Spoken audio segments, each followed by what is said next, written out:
नमस्कार। आज के इस सत्र में शिक्षण अभिक्षमता परीक्षण टीचिंग एप्टीट्यूड टेस्ट के कुछ बहुविकल्पीय प्रश्नों का हम लोग विश्लेषण एवं अध्ययन करेंगे।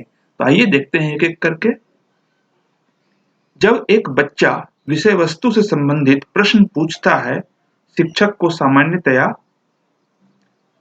क्या करना चाहिए?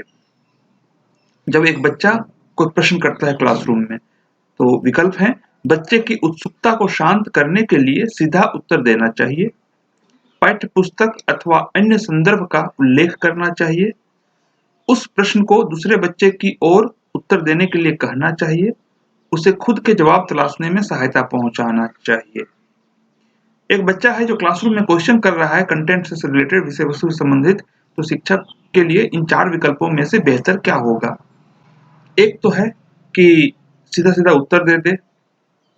इसे शिक्षण में बहुत अच्छा नहीं माना जाता है। हालाँकि समय की कमी हो तो ऐसा किया जाता है, लेकिन यह बहुत अच्छा नहीं माना जाता। और पाठ्य पुस्तक अथवा अन्य संदर्भ का उल्लेख कर देना, यह भी एक उपाय है कि उत्तर कैसे मिलेगा और कहाँ मिलेगा, यह बता दिया जाए। और उस प्रश्न को दूसरे बच्चे की ओर उत्तर देने के लिए कहना चाहिए, मतलब दूसरे बच्चे से कहना चाहिए कि इस प्रश्न का उत्तर दो, यह भी कई बार विकल्प होता है। और उसे खुद के जवाब तलाशने में सहायता पहुँचाना चाहिए। वह बच्चा स्वयं उत्तर तक पहुँच जाए, इसमें उसकी सहायता की जानी चाहिए। तो ए तो उतना अच्छा नहीं है, बी, सी, डी तीनों ही अट्रैक्ट करते हैं, लेकिन सबसे अच्छा शिक्षक वह है जो बच्चे को स्वयं ही उत्तर देने के लिए प्रेरित करे और उसको सहायता करे ताकि वह स्वयं उत्तर दे सके। इससे उसमें आत्मविश्वास की वृद्धि होगी और वह बच्चा वाक़ई में उसको लगेगा कि हाँ, हम उत्तर खोज सकते हैं। तो ये सबसे अच्छा विकल्प है और इसको सोक्रेटिक मेथड भी कहा जाता है, सुकरात की विधि। और यहाँ पर डी हम उत्तर लेंगे जो बेस्ट ऑप्शन है। बहिष्कृत बच्चा कैसा होता है? Rejected child. आक्रामक, नकारात्मक, पढ़ाई से जी चुराने वाला, निडर एवं साहसी। तो जो बहिष्कृत है वह निडर और साहसी तो हो नहीं सकता और पढ़ाई से जी चुराने वाला हो सकता है, नकारात्मक भी हो सकता है, लेकिन उसकी जो मुख्य विशेषता है वह है आक्रामक, एग्रेसिव। जो रिजेक्टेड होता है वो एग्रेसिव होने के सबसे ज्यादा चांस बनता है। यहाँ पर बेस्ट ऑप्शन ए होगा। हालांकि बी, सी भी हो सकता है, लेकिन ए यहाँ पर उत्तर होगा। स्कूली शिक्षा के मूल्यांकन का महत्वपूर्ण पहलू है, crucial aspect of evaluation of school learning. तो यहाँ स्कूली शिक्षा ऊपर है और नीचे लर्निंग है, स्कूल लर्निंग। जो भी हो, शिक्षा या अधिगम का मूल्यांकन का महत्वपूर्ण पहलू क्या है? परीक्षण की तैयारी, प्रदर्शन अथवा निष्पादन की पर्याप्तता का निर्णय, जजिंग एडिक्वेसी ऑफ परफॉर्मेंस, विकास का माप, मेजरिंग ग्रोथ और ग्रेड निर्दिष्ट करना, ग्रेड प्रदान करना।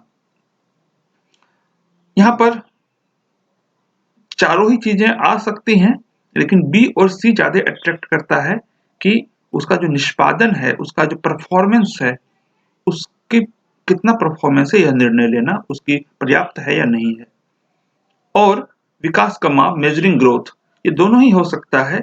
और जब हम लर्निंग के सेंस में लेते हैं और उसमें भी अगर फिजिकल एस्पेक्ट में है तो बी अट्रैक्ट करेगा, लेकिन अगर हम एजुकेशन के संदर्भ में लेंगे तो सी ज्यादा अट्रैक्ट करेगा। तो यहाँ पर आधिकारिक उत्तर सी है और इसी के साथ हम चलेंगे। विकास का माप स्कूल के संदर्भ में सतत और व्यापक मूल्यांकन संकेत देता है। कंटिन्यूअस एंड कम्प्रिहेंसिव इवैल्यूएशन क्या संकेत देता है? शिक्षकों के प्रदर्शन की सतत निगरानी, अधिगम के दोनों शैक्षिक एवं सह-शैक्षिक पहलुओं का आकलन, शिक्षकों को अभिभावकों और स्कूल के प्रति जवाबदेह बनाना, कुल अनुदेशनात्मक समय के ऊपर आकलन नहीं फैला होना चाहिए।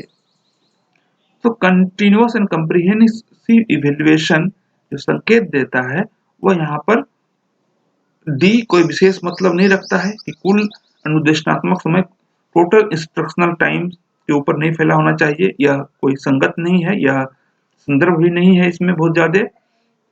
और शिक्षकों को स्कूल के प्रति या अभिभावकों के प्रति जवाबदेह बनाना, यह भी कोई विशेष संदर्भ इसमें नहीं है, कोई अट्रैक्ट नहीं करता है। और शिक्षकों के प्रदर्शन की निगरानी, यह भी सही नहीं है। जो अधिगम के दो एस्पेक्ट हैं, स्कॉलिस्टिक एंड को स्कॉलिस्टिक, एकेडमिक एस्पेक्ट है और को करिकुलर एक्टिविटीज हैं, तो दोनों ही पर जोर देना, दोनों ही पहलुओं का आकलन करना इसमें सम्मिलित है, इसलिए इसका आंसर बी होगा। एक शैक्षिक संस्थान का अच्छा मुखिया वह है जो, अर्थात एक अच्छा हेड ऑफ द इंस्टीट्यूशन कौन है। विकल्प है, समझता है कि अच्छा शैक्षिक प्रशासन क्या है और पूरी दृढ़ता से इसके सिद्धांतों को लागू करता है, अनुशासन के प्रति व्यक्तिगत रूप से सावधान रहता है और कदाचार अथवा दुर्व्यवहार के साथ समझौता नहीं करता है, अनेक दृष्टिकोण से लचीला होता है तथा सहयोगात्मक ढंग से मानव संवेदना सहित कार्य करता है, कर्मचारियों और छात्रों को स्वच्छंदता प्रदान करता है और उनके मामलों में कम से कम हस्तक्षेप करता है। इसमें जो विकल्प है, इसमें डी को लें तो स्वच्छंदता प्रदान करना और कम से कम हस्तक्षेप करना, लेजेस फेयर जो पॉलिसी होती है उसको यहाँ दिखाता है, लेकिन लेजेस फेयर पॉलिसी अगर हेड ऑफ द इंस्टीट्यूशन अपनाएगा तो यह सही तरीके से नहीं चल पाएगा, इसलिए यहाँ पर यह उतना उचित नहीं है। यह बहुत ही आदर्श स्थिति में हो सकता है लेकिन सामान्य तौर पर यह नहीं होता, तो डी को हम खारिज करते हैं। जहाँ तक सी की बात है तो अनेक दृष्टिकोण से लचीला होता है, मतलब जो मुखिया होता है वो फ्लेक्सिबल होता है और सहयोगात्मक ढंग से मानव संवेदना सहित कार्य करता है। तो मानव संवेदना के साथ कार्य करना, सहयोगात्मक ढंग से कार्य करना, लचीला होना, यह एक अच्छे व्यक्ति की तो निशानी है, लेकिन मुखिया के लिए अच्छी बात है कि नहीं है, अन्य विकल्पों को देखने के बाद इसका निर्णय लिया जा सकता है। अनुशासन के प्रति व्यक्तिगत रूप से सावधान रहता है और कदाचार अथवा दुर्व्यवहार के साथ समझौता नहीं करता है, तो वो बहुत ही अवेयर रहता है पर्सनली डिसिप्लिन को लेकर के और किसी भी दुर्व्यवहार को वह समझौता नहीं करता है। यह भी एक अच्छे हेड ऑफ द इंस्टीट्यूशन के लिए जरूरी बात है। तो सी और बी दोनों ही अट्रैक्ट कर रहा है। और ए देखते हैं, समझता है कि अच्छा शैक्षिक प्रशासन क्या है और पूरी दृढ़ता से इसके सिद्धांतों को लागू करता है। तो एक तो यह है कि वह शैक्षिक प्रशासन को समझता है, एजुकेशनल एडमिनिस्ट्रेशन क्या है इसको समझता है और उसके सिद्धांत जो हैं उसको दृढ़ता के साथ लागू करता है, फॉर्मली, स्ट्रांगली। तो यहाँ पर ए बी सी तीनों ही अट्रैक्ट कर रहा है और सी एक अच्छे मानव होने की निशानी है, बी भी सचेत रहने की निशानी है कि वह अनुशासन के प्रति सचेत है, लेकिन हेड ऑफ द इंस्टीट्यूशन को तो ए को फॉलो करना चाहिए, एक तो शैक्षिक प्रशासन को समझना चाहिए और दृढ़ता से इसके सिद्धांतों को लागू करना चाहिए। हालांकि बी और सी भी उसके पर्सनालिटी में इंक्लूड हो सकता है, होना चाहिए कुछ हद तक, लेकिन उसको बहुत फर्म होना होता है, किसी भी एडमिनिस्ट्रेटर को बहुत फर्म, बहुत दृढ़ होना होता है और यह जरूरी है, इसलिए ए यहाँ पर आंसर होगा। शिक्षा में स्वतंत्रता का तात्पर्य है फ्रीडम इन एजुकेशन। छात्रों को किसी भी गतिविधि के लिए स्वीकृति दी जानी चाहिए यदि वह अधिगम की सुविधा प्रदान करती हो। छात्रों को अध्ययन के किसी भी पाठ्यक्रम में शामिल होने की स्वीकृति दी जानी चाहिए जिनमें उनकी रुचि हो। छात्रों को किसी भी गतिविधि में भाग लेने की स्वीकृति दी जानी चाहिए जिसे वे पसंद करते हैं अथवा रुचि रखते हैं। उपरोक्त सभी निहित हैं। अब इसको हम दो तरीके से सोच सकते हैं, एक अल्टरनेटिव एजुकेशन, वैकल्पिक शिक्षा, और जो मेन स्ट्रीम एजुकेशन है, जो मुख्य धारा की शिक्षा है। अगर वैकल्पिक शिक्षा की तरफ से हम सोचें तो डी उत्तर हो सकता है, अर्थात तीनों ही सही हो सकता है। इसका मतलब यह हुआ कि सी जो है कि किसी भी गतिविधि में भाग लेने की स्वीकृति दी जानी चाहिए जिसे वे पसंद करते हैं अथवा रुचि रखते हैं, लेकिन ये कोई भी गतिविधि क्या होगी जो विद्यालय के द्वारा आयोजित की जा रही हो, तो किसी में भाग लेने की अनुमति दी जा सकती है। यह किसमें हो सकता है? वैकल्पिक शिक्षा में, अल्टरनेटिव एजुकेशन में। और पाठ्यक्रम, किसी भी पाठ्यक्रम में शामिल होने की स्वीकृति दी जानी चाहिए, ये भी अल्टरनेटिव एजुकेशन में पॉसिबल है और पहला तो है ही है। तो अगर हम अल्टरनेटिव एजुकेशन के पॉइंट ऑफ व्यू से सोचें तो डी संभव है, लेकिन मेन स्ट्रीम एजुकेशन में हमें सोचना है और हम टीचर बनने जा रहे हैं मेन स्ट्रीम एजुकेशन का, जो मुख्य धारा की शिक्षा है, जो पब्लिक स्कूल और गवर्नमेंट स्कूल चलते हैं नॉर्मली, उसके लिए तो उसमें हम किसी भी गतिविधि में भाग लेने की स्वीकृति नहीं दे सकते और किसी भी पाठ्यक्रम में शामिल होने की स्वीकृति भी नहीं दे सकते। जो नियत है उसी में उसको हमको चलाना है। तो ऐसी स्थिति में किसी भी गतिविधि के लिए स्वीकृति दी जानी चाहिए यदि वह अधिगम की सुविधा प्रदान करती हो। कंडीसिव टू लर्निंग जो है, ऐसी कोई भी एक्टिविटी में बच्चे को स्वीकृति दी जानी चाहिए। तो ए उत्तर होगा। तो अगर ट्रेडिशनल पॉइंट ऑफ व्यू से सोचें तो इसका उत्तर ए होगा और इसी के साथ हम जाएंगे, लेकिन अगर अल्टरनेटिव एजुकेशन आएगा तो डी हो जाएगा। तो हमें मेन स्ट्रीम के साथ है, ए आंसर है। राजनीतिक नारा सभी मनुष्य समान है का वास्तविक में अर्थ है, वास्तव में क्या अर्थ है? सभी मनुष्य समान है। 4 विकल्प है। एक खास नजरिए से सभी मनुष्य समान है, सभी मनुष्यों के साथ उचित अथवा निष्पक्ष बर्ताव किए जाने की आवश्यकता है, सभी मनुष्यों को समान अवसर दिए जाने की आवश्यकता है, सभी मनुष्यों को समान बर्ताव दिए जाने की आवश्यकता है। अब सभी मनुष्य समान हैं, ऑल मेन आर इक्वल, तो इसमें वैसे तो चारों ही कुछ हद तक सही प्रतीत होते हैं, लेकिन जो बी है वह सबसे अधिक अट्रैक्ट करता है कि फेयर ट्रीटमेंट होना चाहिए, उसके प्रति उचित व्यवहार होना चाहिए और निष्पक्ष होना चाहिए, बायसनेस नहीं होना चाहिए किसी भी तरह का। तो इसलिए यहाँ पर हम बी लेंगे। हालांकि कुछ हद तक सी भी सही है, लेकिन इसका इम्प्लीकेशन नहीं है, सभी मनुष्य समान है, इसका सीधा सीधा अर्थ नहीं है, ये इनडायरेक्ट है। तो इसलिए बी यहाँ पर सबसे अधिक अट्रैक्ट करता है और ए और डी उसकी तुलना में कम करता है। तो बी यहाँ पर हम लोग आंसर लेंगे। शिक्षा के उद्देश्य में मददगार नहीं है, objective education are not helpful in. तो ऑब्जेक्टिव ऑफ एजुकेशन किसमें हेल्पफुल नहीं है? बाल विकास की समझ, शिक्षण सामग्री का चयन, अधिगम अनुभवों का अभिकल्पन, मूल्यांकन के साधनों की तैयारी। यहाँ पर जो क्वेश्चन है ऑब्जेक्टिव ऑफ एजुकेशन, इसको हम लोग ऐसे भी समझ सकते हैं, ऑब्जेक्टिव ऑफ लेसन, जो हमारा लेसन है, पाठ है, उसका ऑब्जेक्टिव। तो इसमें शिक्षण सामग्री का चयन, हम कौन से शिक्षण सामग्री का प्रयोग करेंगे, यह शामिल होता है। अधिगम अनुभवों का अभिकल्पन, डिजाइन करना कि कौन से लर्निंग एक्सपीरियंसेस हम देंगे, मतलब जो लर्निंग एक्सपीरियंसेस हम प्रोवाइड करेंगे उसको पहले से डिजाइन करना, यह भी इसमें शामिल है। और मूल्यांकन के साधनों की तैयारी, जो ऑब्जेक्टिव्स हैं फुलफिल हुए कि नहीं हुए, उसके जो मूल्यांकन कैसे करेंगे, किस साधनों से करेंगे, इसकी भी तैयारी। तो ये तीनों ही चीजें सम्मिलित हैं कि सामग्री का चयन, अनुभवों का अभिकल्पन और मूल्यांकन की तैयारी, ये तीनों इसमें शामिल है। बाल विकास की समझ इसमें मददगार नहीं है।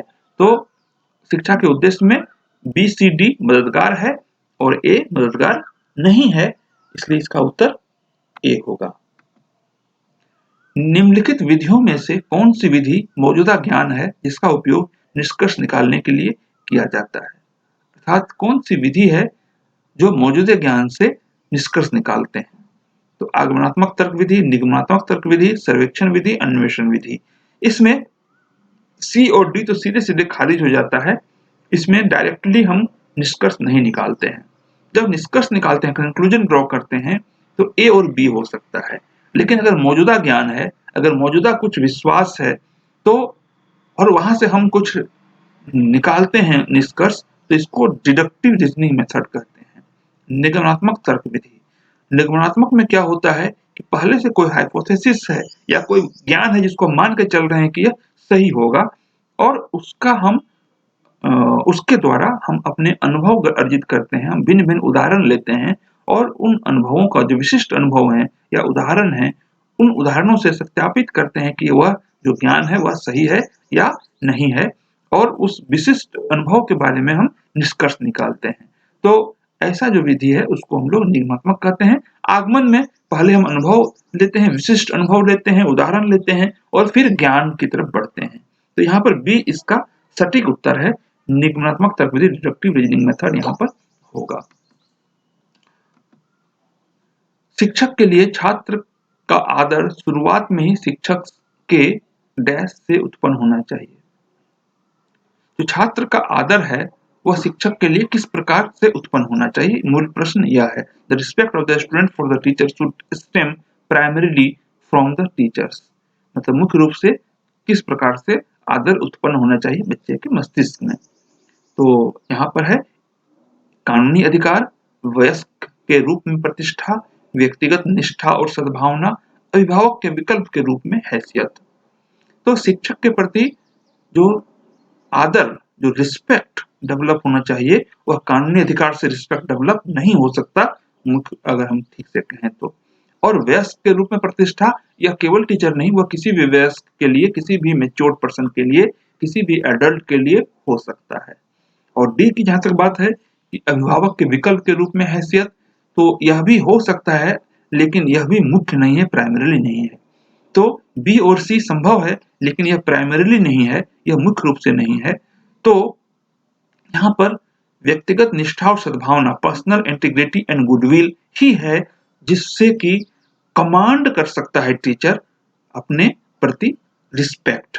तो एक चीज हम लोग समझ लें कि रिस्पेक्ट कमांड किया जाता है, रिस्पेक्ट जो है वह हम आकर्षित करते हैं, हम ड्रॉ कर लेते हैं, न कि बाध्य कर सकते हैं किसी को रिस्पेक्ट करने के लिए। तो रिस्पेक्ट कमांड करना है तो हमारे पर्सनालिटी में इंटीग्रिटी होनी चाहिए। इंटीग्रिटी का मतलब हुआ कि कभी भी झूठ या दो तरह की बातें हमें नहीं करनी चाहिए कि हम कह तो कुछ रहे हैं, कर कुछ रहे हैं। या डिसइंटीग्रिटी का मतलब होता है कि भिन्न भिन्न खंड में व्यक्तित्व बटा हुआ है। तो ऐसा नहीं होना चाहिए, हमारी पर्सनालिटी इंटीग्रेटेड होना चाहिए, इंटीग्रिटी होनी चाहिए, हमारी जो निष्ठा होनी चाहिए, एकता होनी चाहिए हमारे पर्सनालिटी में, और कहीं भी विभाजन नहीं होना चाहिए कि कह तो कुछ रहे हैं, कर कुछ रहे हैं, या कभी कुछ कह रहे हैं, कभी कुछ कह रहे हैं, कभी ये कर रहे हैं, कभी वो कर रहे हैं। ऐसा नहीं होनी चाहिए। और गुडविल होना चाहिए, सद्भावना होना चाहिए कि बच्चों के प्रति सद्भावना होगा तो वो रिस्पेक्ट करेंगे। और इसलिए सी इसका मेन उत्तर है, बेस्ट आंसर है, सी ही इसका उत्तर है। वैज्ञानिक प्रक्रिया का महत्वपूर्ण पहलू है। साइंटिफिक प्रोसेस का कौन सा एस्पेक्ट है जो महत्वपूर्ण है? समस्या, परिकल्पना, विधि और परिणाम। तो वैज्ञानिक प्रक्रिया में ये सभी चीजें आती हैं, लेकिन सबसे महत्वपूर्ण है वह है विधि। अगर हम साइंटिफिक मेथड को अप्लाई करते हैं तो हम सही निष्कर्ष पर पहुंचने की संभावना होती है। साइंटिफिक मेथड जो है वह मेन है साइंटिफिक प्रोसेस में, इसलिए आंसर सी। एक बच्चा जो संख्या को गलत तरीके से पढ़ता है के पास निम्नलिखित अधिगम क्षमता है। ऐसा बच्चा जो संख्या को गलत तरीके से पढ़ता है तो कौन सी अधिगम अक्षमता है? लर्निंग डिसेबिलिटी कौन सी है? डिस्क्रेसिस, डिसलेक्सिया, डिस्पेप्सिया, डिसकैलकुलिया। यहाँ पर ए और सी जो है वो लर्निंग से रिलेटेड नहीं है, वह अन्य जो फिजियोलॉजिकल मैटर है उससे संबंधित है, तो इसको हम लोग काउंट नहीं करते हैं। डिसलेक्सिया और डिसकैलकुलिया यह दो चीज है। अगर हम संख्या की जगह अंक की बात करें कि अंक को गलत तरीके से पढ़ता है तो डिसलेक्सिया होगा। डिसलेक्सिया में पठन अक्षमता होती है, पठन विकार होता है, पढ़ने में प्रॉब्लम होती है, अर्थात कोई अक्षर है तो उसको हम सही तरीके से नहीं पहचान पाते और गड़बड़ कर देते हैं पढ़ने में। तो कोई भी सिंबल है उसको जब हम डिकोड नहीं करते हैं ठीक से तो वह डिसलेक्सिया है। तो कोई अक्षर जो है वह उसको हम नहीं पढ़ पाते हैं तो डिसलेक्सिया है, अक्षरों के मेल को। और उसी तरह से अंकों को अगर हम नहीं पढ़ पाते हैं तो वो डिसलेक्सिया होगा, उसमें अगर गड़बड़ करते हैं। लेकिन अगर कोई संख्या है, और संख्या का मतलब हुआ 3 अंकों वाली, 4 अंकों वाली, 5 अंकों वाली, 6 अंकों वाली, 8 अंकों वाली, 10 अंकों वाली, कुछ भी हो सकती है, और उसको गलत तरीके से पढ़ता है, तो इसका मतलब है कि डिसकैलकुलिया। डिसकैलकुलिया जो कहते हैं वो अरिथमेटिक प्रॉब्लम्स जो होते हैं उसको लेकर कहते हैं, अर्थात नंबर्स में जो प्रॉब्लम्स होती हैं और नंबर्स को कैलकुलेट करने में जो प्रॉब्लम होती है, उसको अंडरस्टैंड करने में जो प्रॉब्लम होती है, वह डिसकैलकुलिया है। तो मैथमेटिक्स से रिलेटेड है कैलकुलिया, डिसकैलकुलिया। कैलकुलिया मतलब कैलकुलेशन, और कैलकुलेशन में जो प्रॉब्लम होती है तो डिसकैलकुलिया कहते हैं। और संख्या को भी जब हम गलत तरीके से पढ़ते हैं तो वह डिसकैलकुलिया में होगा। लेकिन अगर अक्षर हो या शब्द हो या अगर अंक भी कहें तो डिसलेक्सिया होगा। तो यहाँ पर उत्तर बी और डी अट्रैक्ट कर रहा था और हम लोग ने दोनों को समझ लिया है। यहाँ आंसर अंततः डी है। निम्न में से कौन अवधारणा प्राप्त करने के क्रम में पहले आता है? कंसेप्ट फॉर्मेशन में सबसे पहले क्या आता है या पहले क्या आता है? सार ग्रहण, विभेदीकरण, अनुभवीकरण या अनुभव और सामान्यीकरण, एब्स्ट्रैक्शन, डिफरेंशिएशन, एक्सपीरियंसिंग और जनरलाइजेशन। तो जनरलाइजेशन या एब्स्ट्रैक्शन यह लास्ट में आएगा और डिफरेंशिएशन बीच में आएगा। एक्सपीरियंसिंग जो है अनुभव प्राप्त करना, वह पहले आएगा। जब हमारा सेंस एक्सपीरियंसेस होता है, इंद्रिय अनुभव होता है, तो वहीं से अवधारणा के निर्माण का प्रारंभ होता है। तो इसलिए यहाँ आंसर सी होगा। इस प्रकार से कुछ प्रश्नों का हम लोगों ने विश्लेषण किया, समझने का प्रयास किया और उत्तरों को जानने का प्रयास किया। यह अध्ययन हमें लगता है आपको पसंद आया होगा, आपके लिए उपयोगी होगा। आपने यहाँ तक देखा, सुना, समझा, इसके लिए धन्यवाद। नमस्कार।